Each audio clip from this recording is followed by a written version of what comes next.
What if the most powerful empire in the galaxy declared war? Because humanity laughed too much. They came with threats. We answered with memes. They demanded fear. We gave them dance-offs and cat videos. This isn't a war fought with weapons, it's a battle of wit, joy, and unstoppable human creativity. Stay tuned to see how Earth turned an interstellar invasion into the greatest comedy the universe has ever seen.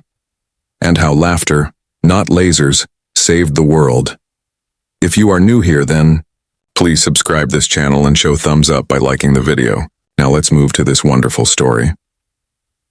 The Grand Hall of the United Earth Council was unusually quiet as the enormous doors opened with a hiss.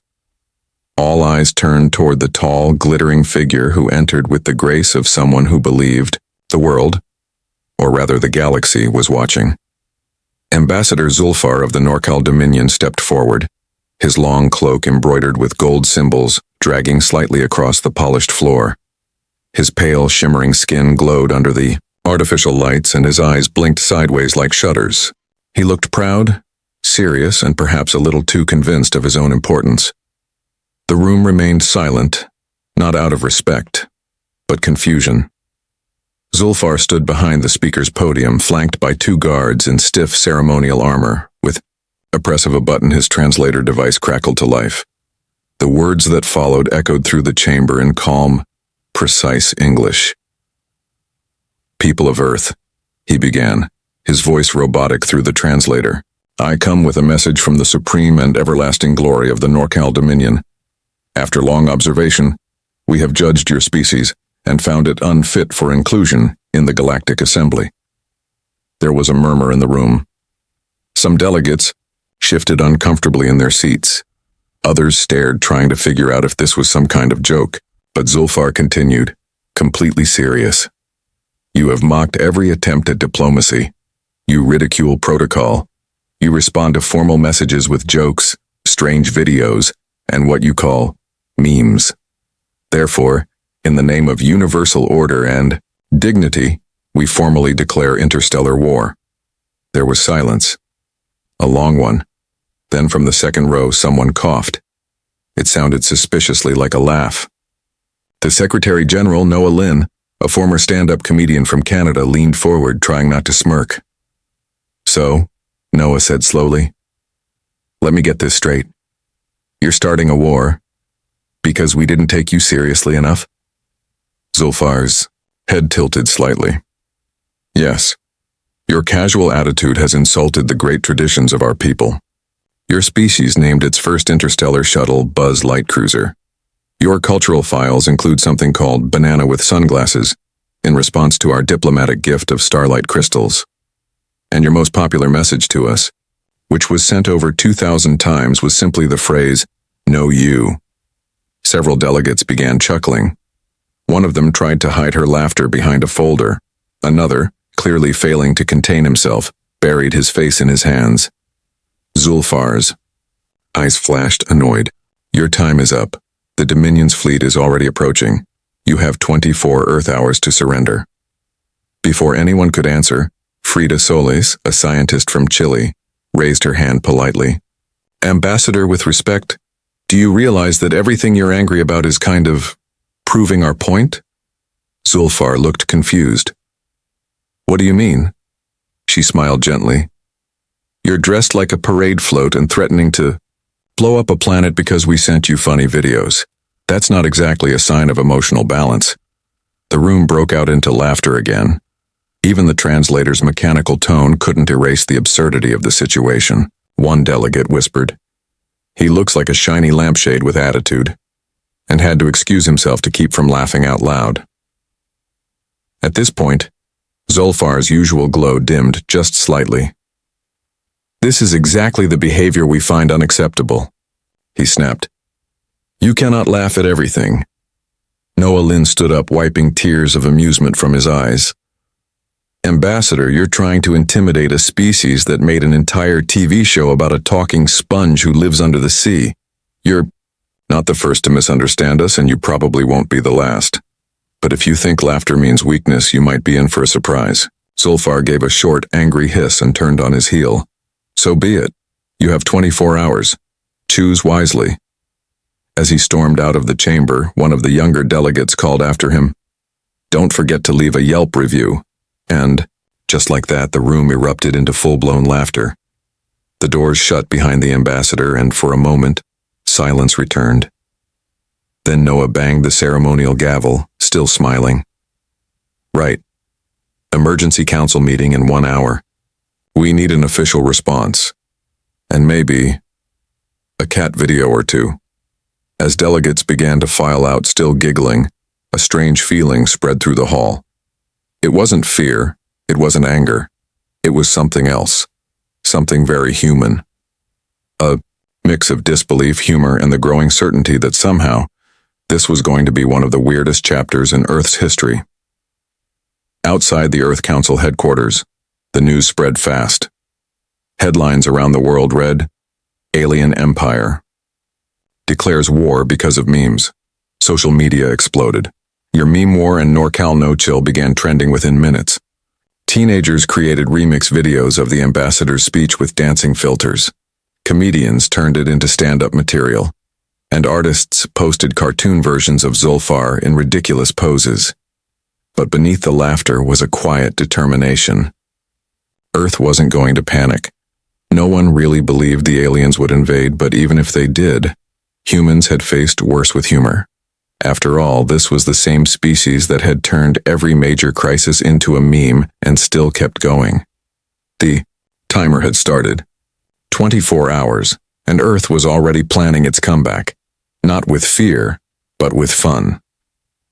The countdown had begun. The NorCal Dominion's warships were somewhere out there, slowly making their way across the stars. But on Earth, the mood was anything but fearful. Instead of preparing bunkers or building weapons, people were preparing jokes. And at the center of it all was Kaido Dawson, Earth's newly appointed Director of Peace and Public Vibe, a job created just hours after the ambassador's dramatic exit. Kaido, who had once been a meme artist and part-time kindergarten teacher, stood at the front of a massive screen in the United Earth Response Center. The room was buzzing with energy. Screens showed live feeds from around the world. People making reaction videos, artists painting murals of the ambassador's sparkly outfit, and comedians already turning the war of seriousness into a stand-up special. "We're not going to fight them with guns," Kaido said, pacing with excitement. "We're going to fight them with joy." Zoe Malik, a sharp-witted social media strategist, nodded beside him. She was already managing Earth's official intergalactic communication channels, which were now filled with GIFs, parody songs, and respectful but hilarious messages. The team had uploaded a remix of the ambassador's speech within hours, set to a catchy dance beat. It was an instant hit. Even Earth's news anchors were using the beat as their show intro. Meanwhile, in orbit above Earth, the NorCal Dominion's fleet began receiving strange signals. Their communication system was supposed to carry high-level strategy updates, but now it was flooded with looping videos of cats in astronaut helmets and remixed versions of Earth pop songs. Commander Turvik, a stern, by-the-book NorCal officer, with little patience for nonsense, was struggling to understand the situation. "What is this nonsense?" he shouted, staring at a monitor displaying a video of a baby laughing while wearing a fake alien head. "Where are our tactical updates?" His assistant analyst Rio was tapping furiously on his control pad, trying to filter the signal. "Sir, it appears their entire planet has launched a coordinated humor campaign." Turvik's eyes twitched. "They're fighting back with comedy?" "Yes, sir," Friel said carefully, "and it's spreading." Back on Earth, the campaign had a name, Operation Cosmic Chuckle.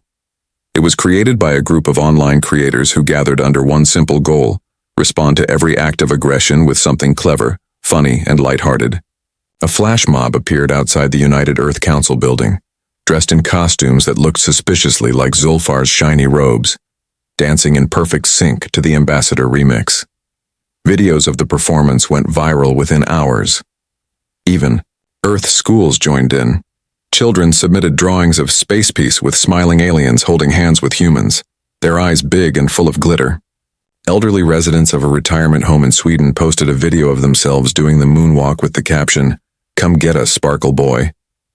In the control room, Zoe was smiling at her feed. They don't know what to do with us, she said. Their logic doesn't allow for laughter in war. Kaido nodded. Good, let's keep it that way. On the Dominion flagship, things were spiraling. The official diplomatic frequency was now playing loops of a viral video, in which someone had edited the ambassador's angry speech to sound like he was ordering at a drive-thru. Some of the younger crew members tried to hide their chuckles, but Commander Turvik noticed. Is that amusement I see? He barked. No, sir, they replied, faces stiff. But deep inside, even Dominion soldiers were curious. Some had started secretly saving Earth memes on hidden data drives. One pilot was caught watching a video of someone dancing in a homemade spaceship made of cardboard. His only excuse was, I just wanted to understand the enemy. Back on Earth, the meme division had been fully activated. Offices once used for government meetings were now filled with digital artists, comedians, students, and even a retired radio DJ who claimed he could remix anything. Together, they crafted Earth's next message. It began with a cat video. Then came a formal statement in perfect diplomatic tone, ending with a message that simply read, Sorry, we're just built different. The message was sent via quantum relay and reached the Dominion's lead ship within seconds. Turvik watched it, then turned to Vreel. What do they mean, built different? Vreel shrugged.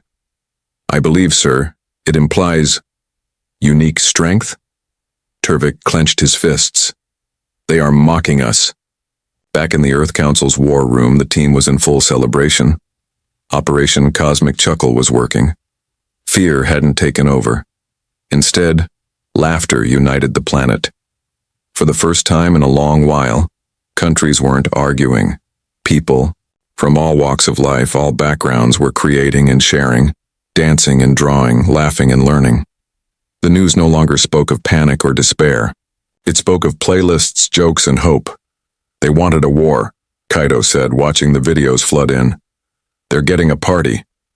And across the stars, the NorCal Dominion, so proud, so serious, was facing a challenge it had never prepared for. Not weapons, not resistance, but a world that refused to take fear seriously, and this was only the beginning. Far across the galaxy, deep within the control center of the NorCal Dominion's flagship, things were beginning to fall apart. What had started as a confident mission to bring Earth back in line had now turned into chaos. The commanders were no longer in control. Their plans were being interrupted, not by weapons, but by jokes. Earth's strange, unpredictable humor had found its way into the heart of the Dominion, and it was spreading faster than anyone could stop it. In a cold, gray meeting room, Minister Velnox, the Dominion's chief officer in charge of morale and discipline, stood stiffly in front of the high command. His usually calm voice cracked as he spoke. We have a situation, he said. Our troops are laughing. The room went silent. No one laughed in the Dominion. Laughter was considered childish and unproductive, but Velnox continued, showing footage on the screen behind him. It was a video clip recorded by a secret camera inside one of the Dominion's training halls. In it, several young cadets were watching a loop of an Earth video where a sock puppet version of Ambassador Zulfar shouted threats while being tickled by a rubber chicken. The cadets were rolling on the floor, gasping for breath, tears in their eyes. They've named it Saki Zulfar's Comedy Hour, Velnox said, defeated. It has 10 million views across Dominion networks already. In another part of the ship Cadet Surfa, a curious and bright young recruit was hiding a small device in his locker. It was his personal collection of Earth memes. He had tried to resist them at first, but something about the absurd joy they carried made him feel alive in a way he never had before. His favorites were the ones where humans made fun of themselves, laughing at their own mistakes, turning every embarrassment into a celebration. It was something Dominion culture never allowed. Here, mistakes were punished. Humor was weakness, but Earth's humor was different. It was powerful, honest, free. At first, Surfa had only watched the memes alone, in secret. But soon more cadets had joined him. They would meet at night, whispering jokes they barely understood, trying to copy Earth's strange phrases. They didn't always make sense. Words like vibe check and weird flex confused them. But the feeling was clear. It felt like rebellion, and more than that, it felt like hope. Back on Earth, things were still moving quickly. Emma Okoye, a psychologist who specialized in human behavior, had joined the team at the United Earth Council. She studied the cultural effects Earth's humor was having on the Dominion, and the results were stunning. "It's like we've short-circuited their system," she explained during a briefing. "They were never trained to handle playfulness. Their whole society is built on order and control. When you take away the fear, you take away their power." Liam Rajan, Earth's ambassador to the Galactic Assembly, nodded thoughtfully. "We've always believed in creativity and curiosity," he said. "Now we know those are our strongest weapons." While Earth sent out more funny messages and remix videos, Dominion control systems began glitching. Their artificial intelligence programs, designed to keep soldiers serious and obedient, were becoming confused. One AI unit began ending every sentence with "you woo," a trend picked up from Earth's joke videos. Another unit played fart noises over serious announcements, causing entire control rooms to break into laughter. Even the highest levels of the Dominion weren't safe. At one strategy meeting, a slideshow of attack plans was hacked to show cartoon animals dancing with the text, "Why so serious?" Ministers stared, horrified, as their carefully laid plans were replaced with animated jokes. When someone tried to reset the display, it just played a loop of Rick Astley singing, "Never Gonna Give You Up." The Dominion's oldest traditions were crumbling. Students at the Imperial Academy began ending their presentations with Earth catchphrases like, "Thanks for coming to my TED Talk." High-ranking officers were caught practicing human dance moves behind closed doors. Some even started sneaking Earth slang into their reports, signing off with phrases like "no cap" and "big mood." Minister Velnox returned to the high command again, this time looking even more worn down. "We tried punishing them," he said. "We banned the Earth videos, but the more we resist, the more they laugh. We have control over our weapons, we have control over our ships, but we have no control over this laughter." On Earth, Operation Cosmic Chuckle entered its next phase. The meme division launched a digital collection called The Sacred Archive of Silly, filled with Earth's funniest content, translated into dozens of alien languages. Young creators from every continent contributed, turning every moment of fear into joy. What began as a defense strategy had become something bigger. It was now a global movement. And across the stars, the cracks in the Dominion continued to grow. Humor had become Earth's voice, and laughter, once dismissed as a weakness, had become the force that was bringing a mighty superpower to its knees. The Dominion had come prepared for war, but they weren't prepared for joy. The Norcal Dominion had finally reached its breaking point. What was once the most feared empire in the galaxy had been undone, not by weapons but by laughter. Their communication systems, once used to issue orders and control narratives, were now filled with cat videos, remix challenges, and prank compilations. Entire fleets had stopped responding to commands simply because their ships' AIs refused to take anything seriously. And the final insult? Their official anthem had been remixed into a dance track that teenagers across the galaxy were using for synchronized routines. In the heart of this unraveling empire, Emperor Korbash sat in his chamber, watching a montage of his speeches edited with air horns, sound effects, and subtitles that made him sound like a stand-up comedian. His glowing crown flickered slightly as the weight of what had happened finally settled in. The galaxy no longer feared him. In fact, they were laughing at him. But perhaps he thought that wasn't the worst thing in the universe. Across the stars, preparations were being made for peace. But not in the way anyone had expected.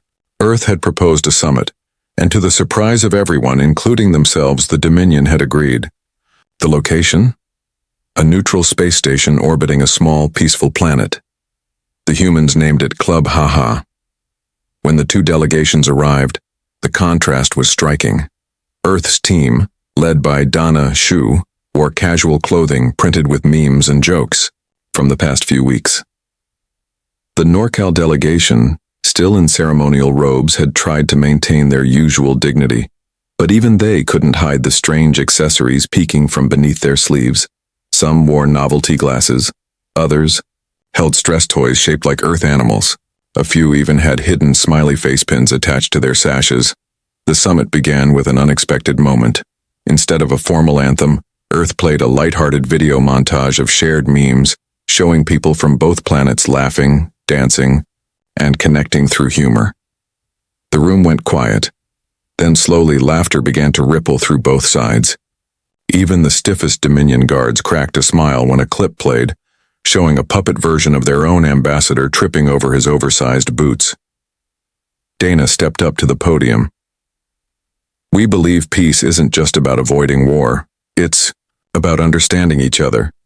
And if the last few weeks have taught us anything, it's that humor is universal." Emperor Korbash, now visibly more relaxed, nodded slowly. "Your people challenged us in a way we were not ready for. But maybe this is what we needed." The treaty that followed was unlike anything the galaxy had seen. Officially titled the Agreement of Mutual Chuckles and Galactic Respect, it was written in simple language, free of the usual formal stiffness. It included clauses like an annual meme-sharing summit, a cultural exchange program featuring comedians, and the requirement that all future declarations of tension be delivered with at least one joke attached. One of the more unexpected articles was the establishment of the Ministry of Humor and Humanity, a joint organization dedicated to ensuring future conflicts were met with understanding, creativity, and lightness. Both sides agreed that if they could laugh together, they could live together. The final signatures were made not with traditional pens, but with light pens that left behind glowing trails in the shape of smiley faces. The entire event was broadcast, live across the galaxy, drawing millions of viewers, and when the last signature was placed, an explosion of confetti rained from the ceiling. Another unexpected gift from Earth's planning committee. In the following months, the NorCal Dominion underwent a transformation. Their capital, once cold and gray, began to brighten. Public squares filled with performances, jokes, and street art. Schools began including Earth's history of humor in their curriculum. A theater troupe staged a comedy show reenacting the Great Meme War, with the Emperor himself making a surprise appearance as a guest narrator. The Dominion fleet, now renamed the Starlight Unity Corps, traded its battle drills for formation light shows, performing at festivals and events across newly allied planets. Their most famous routine, a synchronized performance set to Earth's "Never Gonna Give You Up," became a galactic tradition. Back on Earth, the United Council added a small plaque to its wall, "The war that never fired a shot but shook a galaxy." Kaito Dawson and Zoe Malik returned to their usual lives, though both now had statues built in their honor outside the Interplanetary Meme Archive in Tokyo.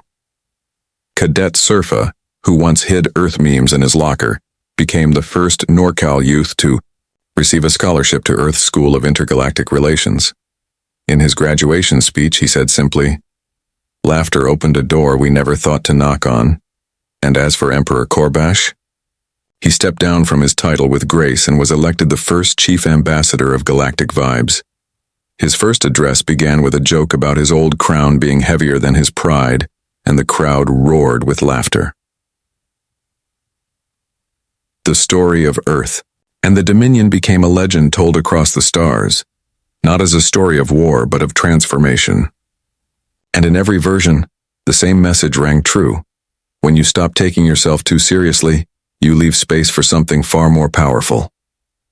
Connection. And somewhere, spinning quietly through space, the station once known as Club Haha broadcast. A simple message every hour on the hour. In space, no one can hear you frown, so why not laugh instead?